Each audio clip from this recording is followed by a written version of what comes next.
Every time it happens, it's like throwing a lit match into the street. Sometimes it burns out, but sometimes it bursts into flames.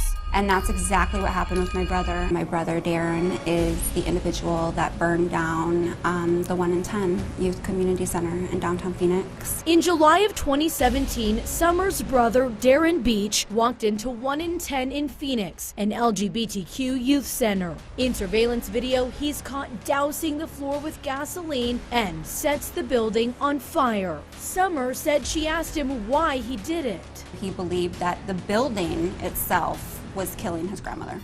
And his grandmother has been deceased for many, many, many years. I knew something was wrong.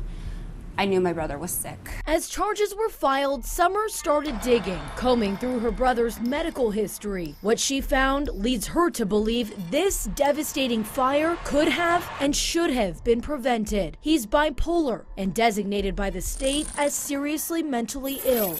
They get discharged back to the streets, and the vicious cycle just continues. Darren Beach's story is not unique. Michael Paul Adams, charged in the slaying of 17-year-old Elijah Alameen. Police say the attack was because the teen was listening to rap music. Adams has a documented history of mental illness. He was released from jail just 2 days before the murder. You know, you took my son for what reason? And because you have mental issues, that gives you the right to hurt somebody. Matthew Rasmussen. I want to make this okay for you. I want to get you some help. Shot and killed by Glendale police outside a Taco Bell.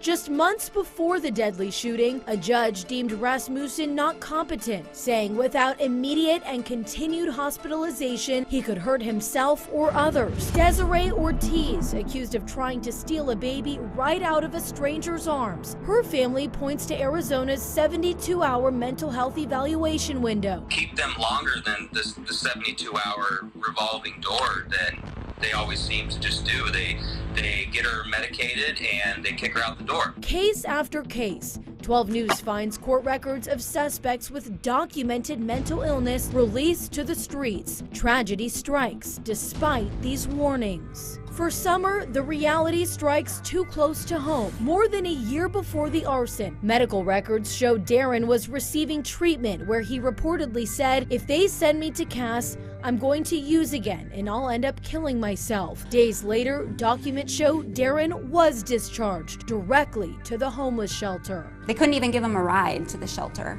They had him transport himself. To have someone with known mental illness being released to a homeless shelter is a serious resource problem. There are more than 41,000 Arizonans with a serious mental illness. Lisa Glow, the CEO of Cass, says at least 40% of people coming into the homeless shelter are dealing with an SMI. We don't have enough appropriate treatment centers for someone to be released to. Summer says there are no long-term treatment options for people like her brother and the thousands of others in his shoes. He's sick and he needs help. And that's my biggest thing that I want people to understand. These individuals are sick. They didn't choose this. Nobody would choose this.